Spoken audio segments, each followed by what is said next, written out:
नाही. खरोखर त्याचं वचन सत्य आहे त्याचं वचन सत्य आहे आणि ते कधी न बदलणार आहे. कधी न बदलणार आहे. Praise the lord. Hallelujah. Yeshu Masih की जय. Thank you Jesus, thank you Jesus. विश्वास परखा जाएगा, आनंद समझो, शैतान तुमको डराएगा, आनंद समझो, विश्वास परखा जाएगा, आनंद समझो, शैतान तुमको डराएगा, आनंद समझो, कोई परेशानी नहीं बढ़ेगा, सपने के बाजार सोना बनेगा, कोई परेशानी नहीं बढ़ेगा, सपने के बाजार सोना बनेगा.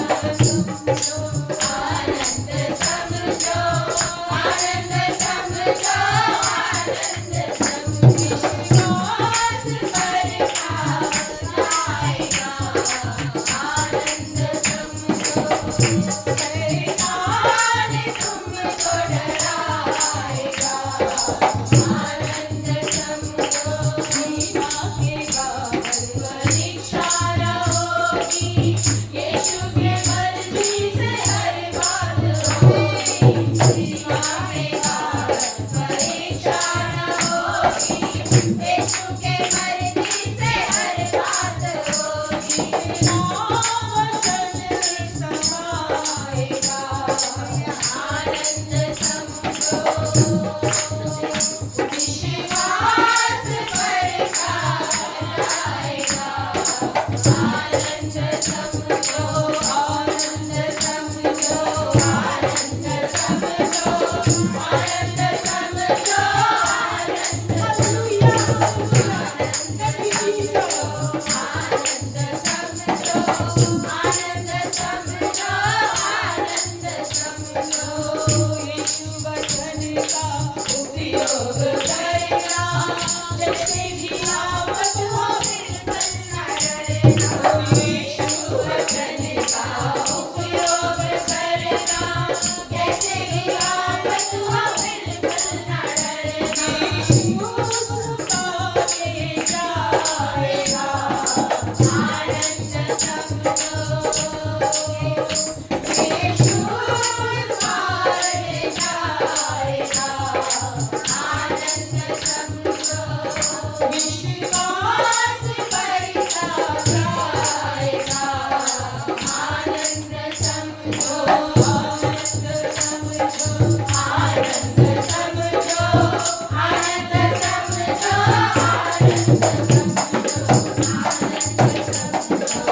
आनंद समझो, आनंद समझो, आनंद समझो. यीशु मसीह की जय. प्रार्थना करूया. हो प्रभू, आमचा विश्वास तारकला जाईल, पण आम्ही म्हणतो की आनंद करू. आमेन. होय प्रभू, तू म्हटलं आनंद करा. जर तुमचा छळ होत आहे तर आनंद करा, जर तुम्हाला त्रास होत आहे तर आनंद करा, कारण स्वर्गात तुमचं प्रतिफळ मोठं आहे. आम्ही विश्वासाने म्हणतो की स्वर्गात आमचं प्रतिफळ मोठं आहे, कारण आम्ही स्वर्गाच्या राज्याचे वारसदार आहोत. आम्ही स्वर्गाच्या राज्याचे वारसदार आहोत. पित्या येशूच्या नावात आम्ही प्रार्थना करतो की जे वचन प्रभू आता घेऊ प्रभू, आजच्या वचनाद्वारे आम्हाला स्पर्श कर, आम्हाला आशीर्वाद दे. पवित्र आत्मा तू आमच्याद्वारे कर, माझ्या मुखाचा ताबा घे, ओठ माझे असू दे पण शब्द तुझे असू दे. येशूच्या नावात प्रार्थना करतो, आमेन. Praise the Lord. या दिवसांमध्ये आपला विश्वास पारखला जाईल. अनेक विश्वासणाऱ्यांना अग्नीच्या भट्टीतून जावं लागेल. दानिएल, शद्रक, मेशकला जसं जावं लागलं तसं देवाचं वचन सांगते की परमेश्वराने आम्हाला वचन दिलेलं आहे का मी तुला सार्वकालिकासाठी निवडून घेतलेलं आहे. Praise the Lord. आणि सार्वकालिक जीवन तू घट्ट धरून ठेव. काय म्हटलेलं आहे ते? सार्वकालिकाचं जीवन तू घट्ट धरून ठेव. विश्वासासंबंधीचं युद्ध कर. आज जगातल्या लोकांना माहित नाहीये की देवाने त्यांना का निवडलेलं आहे, देव त्यांच्यावर किती प्रेम करत आहे, देव त्यांच्या बरोबर आहे.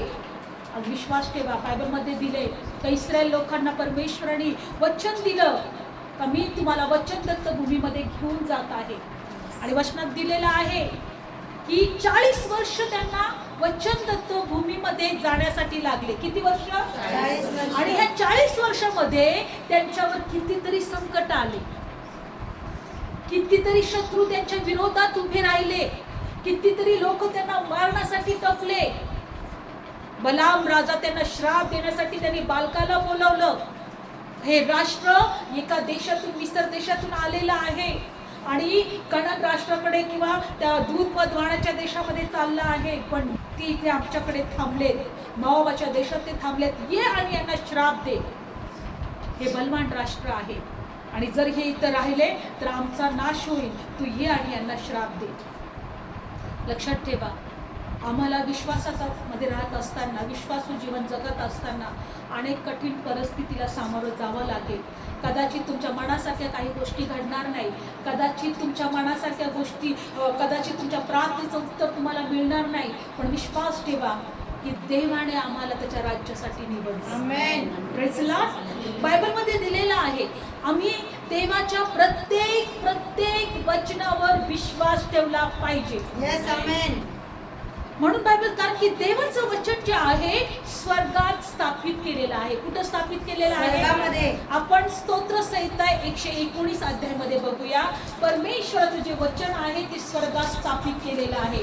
स्तोत्र संहिता 119 अध्याय आणि 89 वचन. स्तोत्र संहिता 119 अध्याय 89 वचन. आपण ह्या वचनात पाहणार आहोत की परमेश्वराचं जे वचन आहे, परमेश्वराचा जो करार आहे, परमेश्वराचा जो शब्द आहे तो स्वर्गामध्ये स्थापित केलेला आहे. आणि म्हणून बायबल सांगतं की जेव्हा आम्ही ह्या पृथ्वीवर परमेश्वराच्या शब्दाची आठवण करतो, देवाच्या वचनांची आठवण करतो, देव त्या स्थापित केलेल्या, स्वर्गात स्थापित केलेल्या शब्दाची आठवण करतो. म्हणून आम्ही पृथ्वीवर देवाच्या वचनांची आठवण केली पाहिजे, यासाठी की तो स्वर्गामध्ये आपल्या वचनांची आठवण करतो आणि ते वचन तो पूर्ण करतो.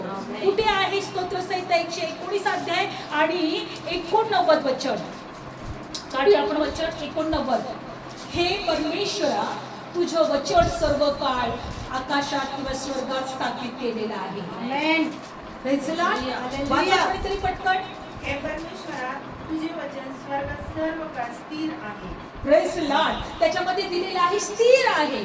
तुझं वचन सर्व काळ स्वर्गामध्ये स्थिर आहे, म्हणजे स्थापित केलेलं आहे, स्थिर केलेलं आहे. देवाचं वचन कधीही ते विसरत नाही. आमेन. कधीही ते नाश पावणार नाही. कधीही देव त्याची आठवण केल्याशिवाय राहणार नाही, कारण ते स्वर्गामध्ये स्थिर आहे.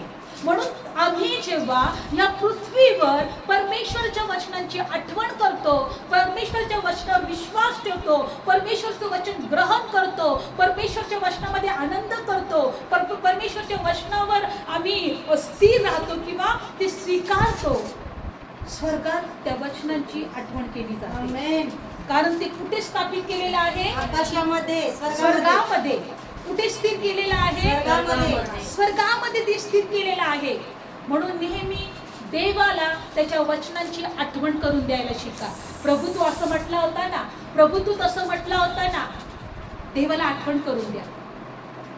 म्हणून मी तुम्हाला नेहमी सांगते की अडीअडचणी येतील, निराशा येईल, त्रास होतील, दुःख होतील, पण देव आपल्या वचनांची आठवण करेल. आमेन.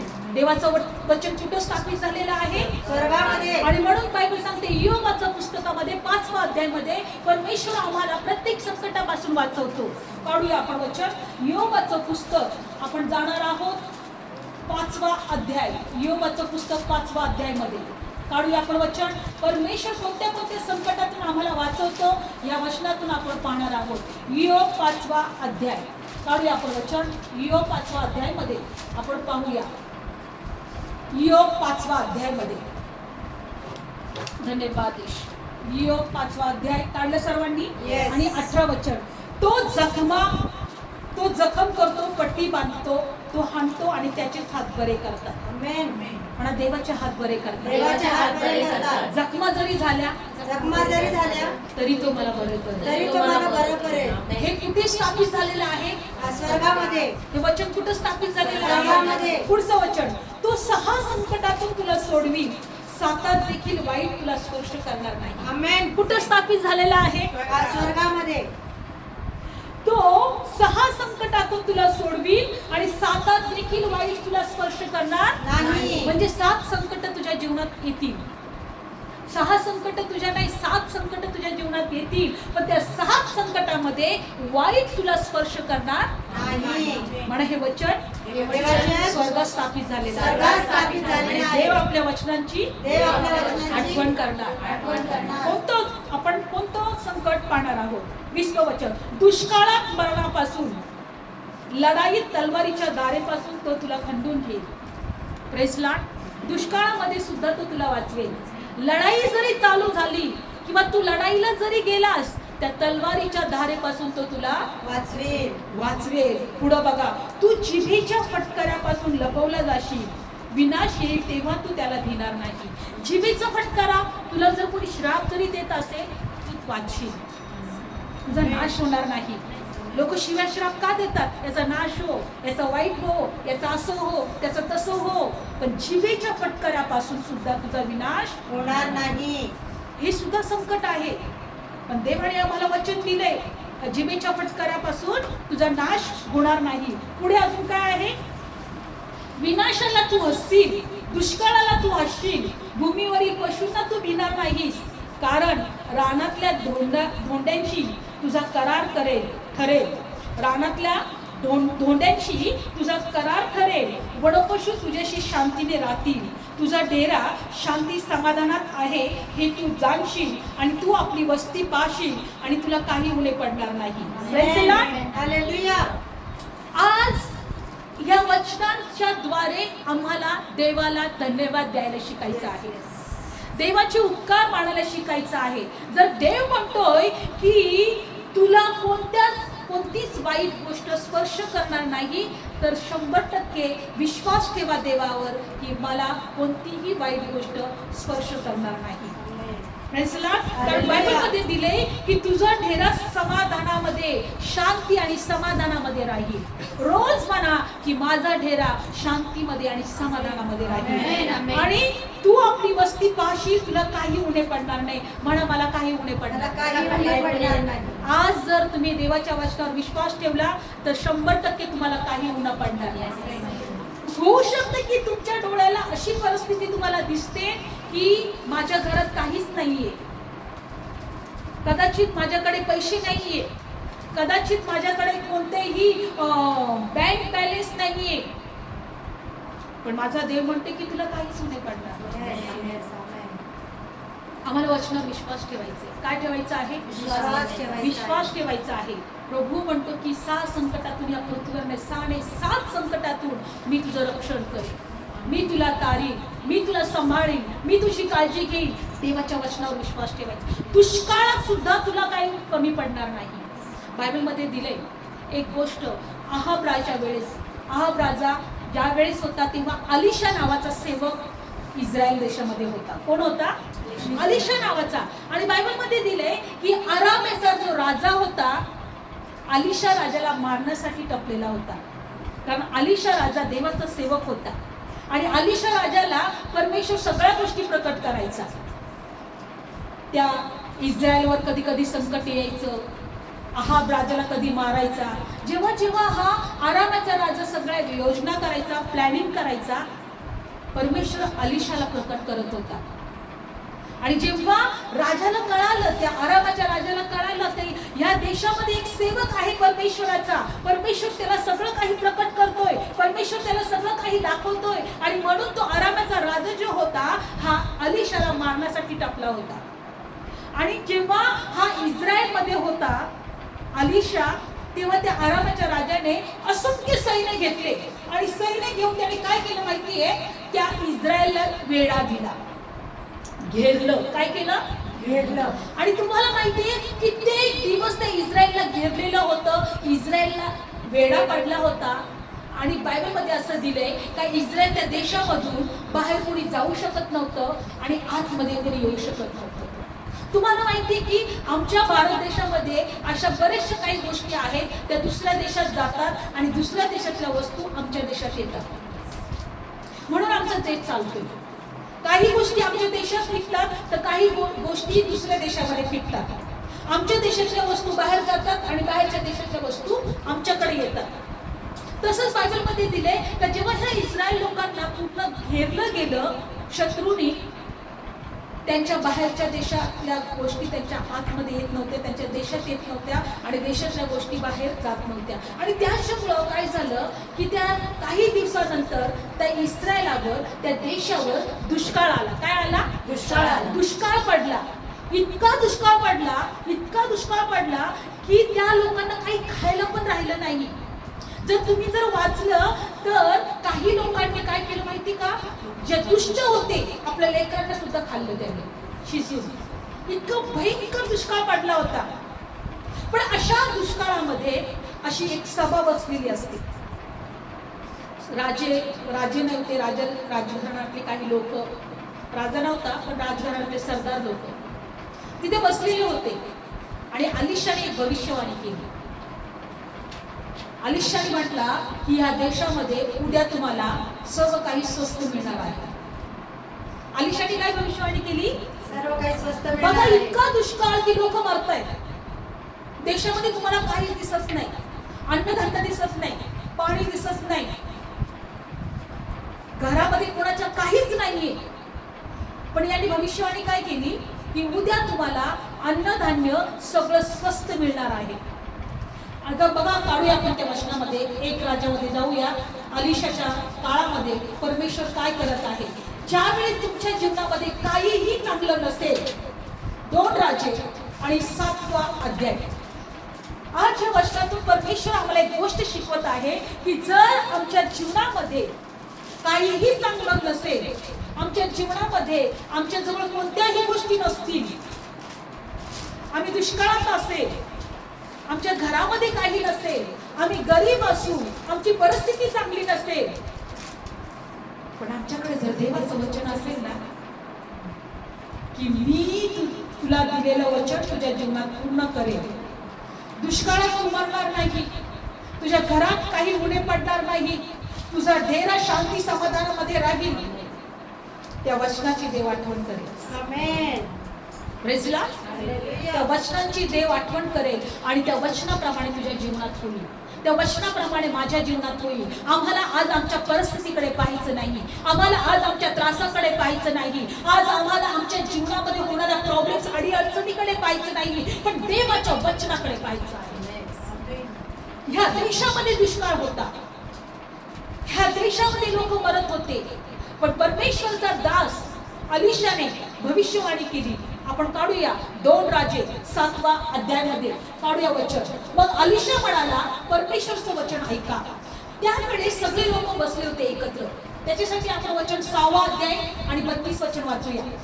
अलिशा आपल्या घरी बसला होता आणि त्याच्या बरोबर वडील बसले होते. मोठे लोक, वडीलधारी लोक एकत्र सगळे बसले होते. आणि बायबलमध्ये दिले अलिशा आपल्या घरी बसलेला. पुढे काय, तेव्हा राजाने आपल्या पुढे माणूस पाठवला, पण दूत त्याच्याकडे येण्यापूर्वीच वडिलांस म्हणाला, या घातकाच्या मुलाने माझे शिर काढून घ्यायला माणूस पाठवला आहे, हे तुम्हाला दिसून आले का? पहा, हा दूत आला म्हणजे दार लावून त्याला दाराच्या बाहेर ठेवा. आणि त्याच्या धनाच्या पायांच्या आवाज त्याच्या मागोमाग आला नाही काय? 33 वचन. तो त्यांच्याशी बोलत असताना पहा, दूत त्याच्याकडे खाली आला आणि तो म्हणाला, पहा, अरिष्ट युवा करून आहे आणि युवाच्या अजून कशाला वाट पाहू. सगळ्यात महत्वाचं ह्या वचनातून एक गोष्ट आम्हाला पाहायचं आहे. अलिशा एका घरामध्ये होता आणि अनेक लोक तिथे बसले होते, पण परमेश्वराने अलिशाला दाखवलं की एक राजा त्याच्या दूताला त्यांनी पाठवलेला आहे, अलिशाला पकडून आण नाही तर मारून टाक, कारण हे संकट जे आहे अलिशा पुढे आपल्याला आलेलं आहे. आणि परमेश्वराने हे दाखवलं अलिशाला की कोणीतरी एक दूत किंवा राजाचा कोणीतरी सैन्य मला मारण्यासाठी पर्यंत पोहोचत आहे. आणि अशा अवस्थेमध्ये असताना बायबलमध्ये दिले त्यांनी परमेश्वरचं वचन सांगितलं. काय बघा 7व्या अध्यायामध्ये, अलिशा म्हणाला, परमेश्वरचं वचन ऐका. परमेश्वर असे म्हणतो, उद्या सुमारे या वेळेस शोम्रोनाच्या देशीत एका शकेलेला मनभर पीठ, एका शकेलेला 2 मण सातू मिळतील. तो काय म्हणाला माहिती का?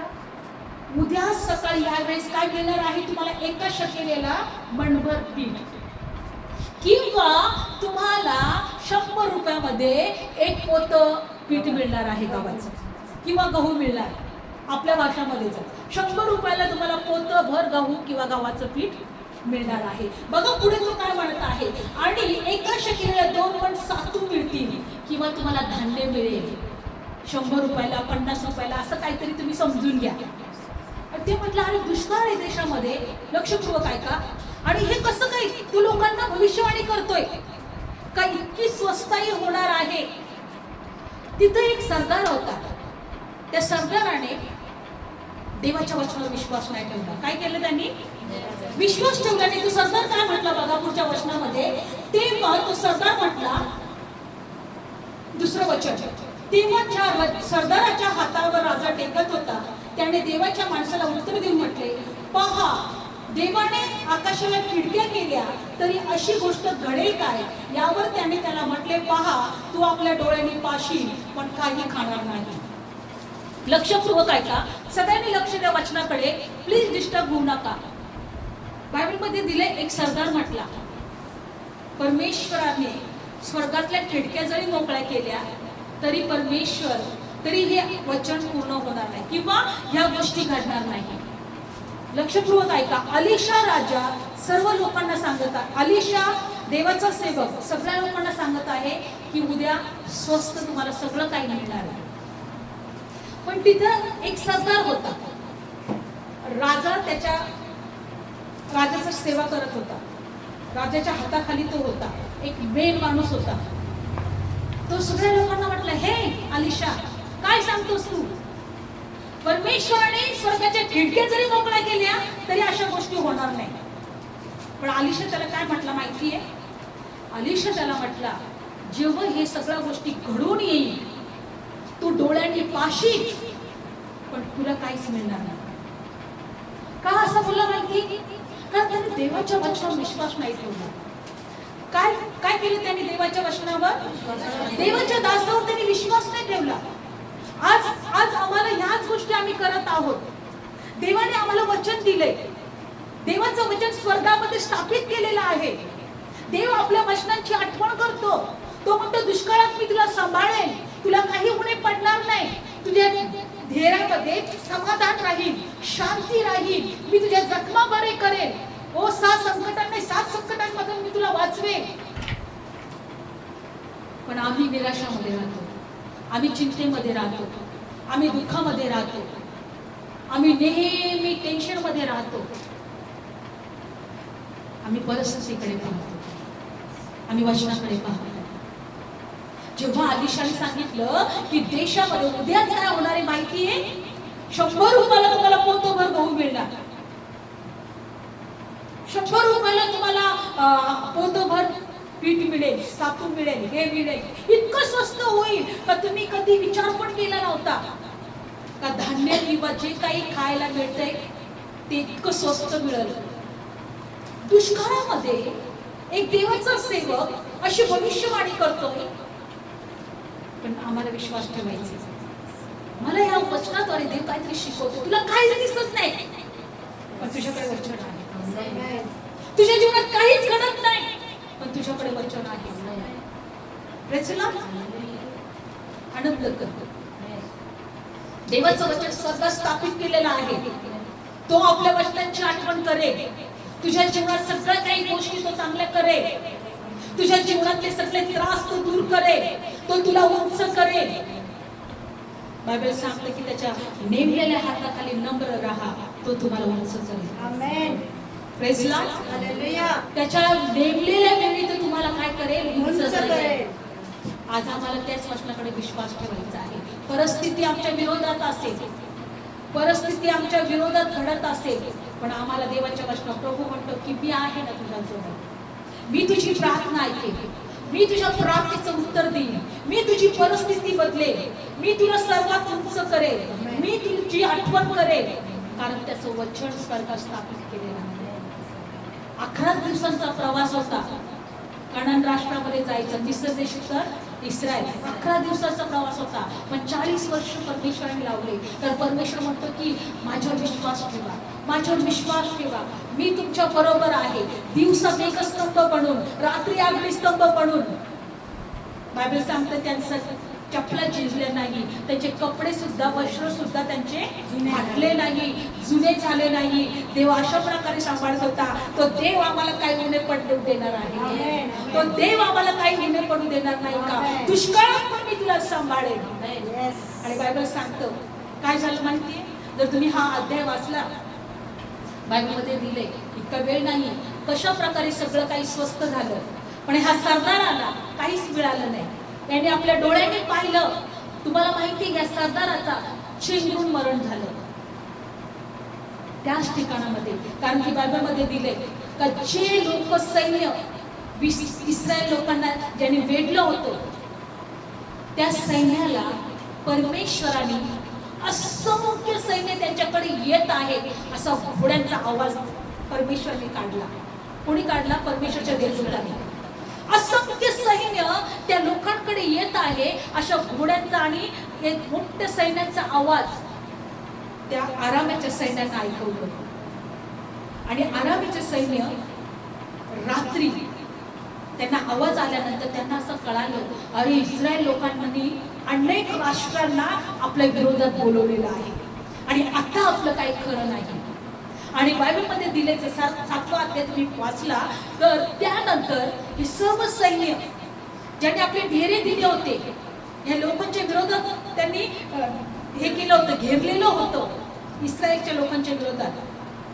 त्यांनी आपल्या ढेऱ्यातून आपलं सगळं सामान, आपल्या खाण्याच्या वस्तू, आपले सोने, आपले दागिने, आपल्याकडे जे काही मूल्यवान वस्तू होत्या सगळे सोडले आणि आपले ढेरे आपले त्यांनी सोडून ते पळून गेले.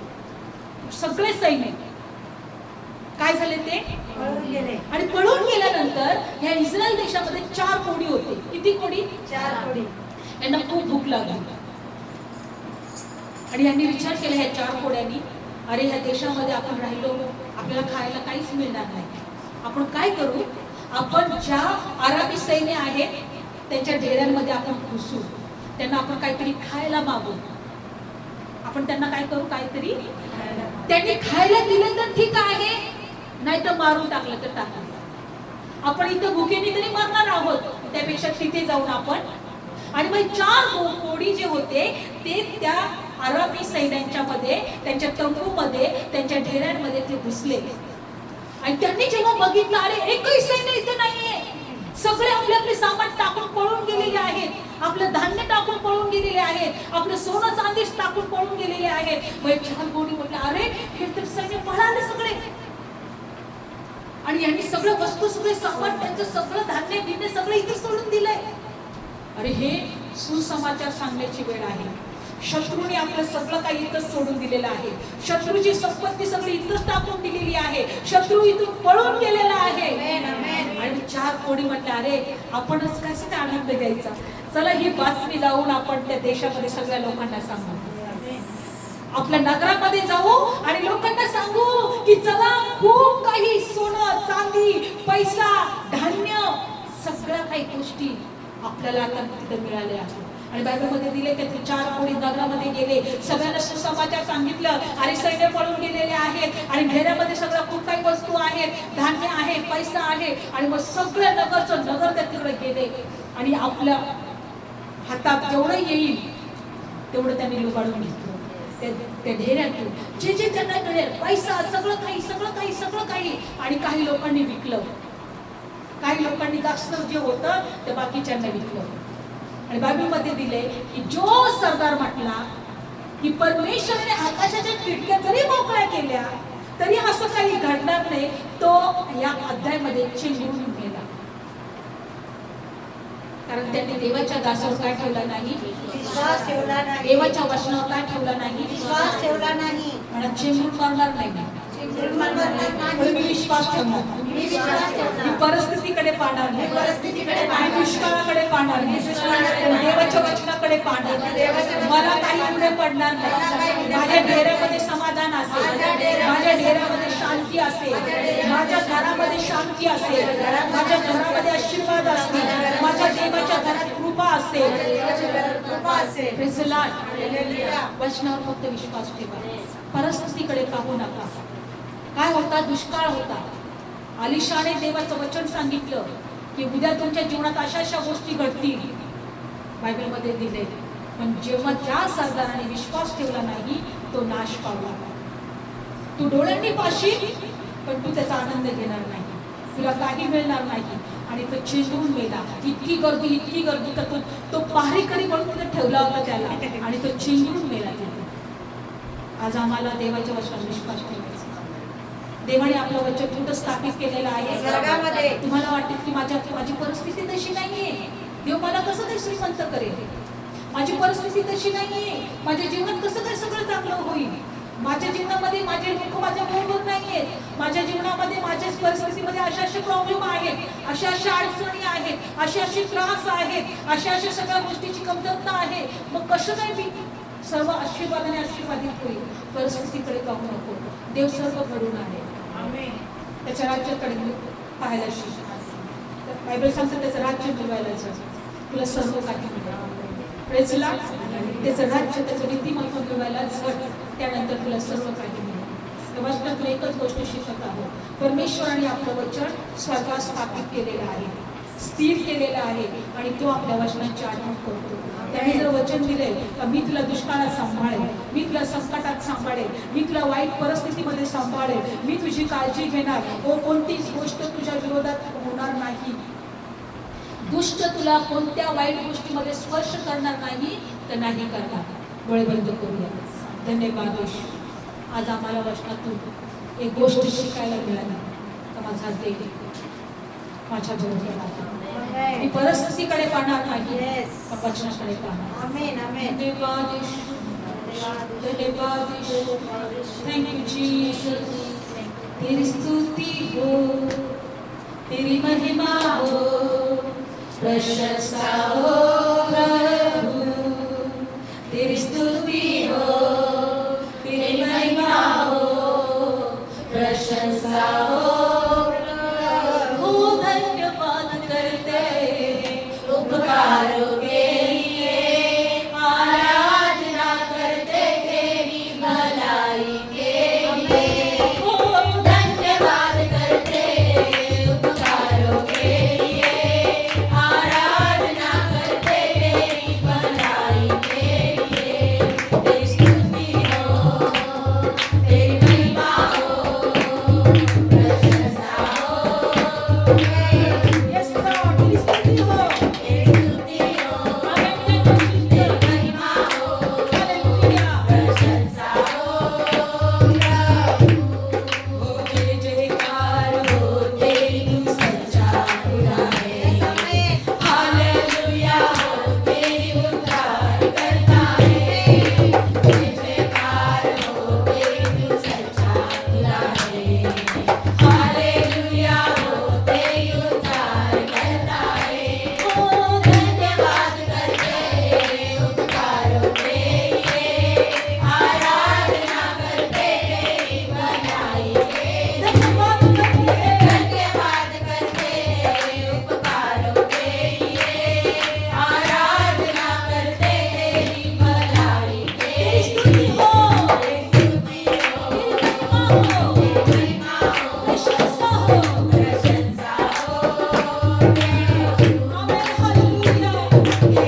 आणि तुझ्या वचनातून प्रभू परमेश्वर आम्हाला आशीर्वाद मिळणार. Yes. तुझ्या वचनापासून आमच्या जीवनात कार्य होणार. Amen. तुझ्या वचनांची तू आठवण करणार. Yes. आम्ही परिस्थितीकडे नाही पाहणार, आम्ही तुझ्याकडे पाहणार.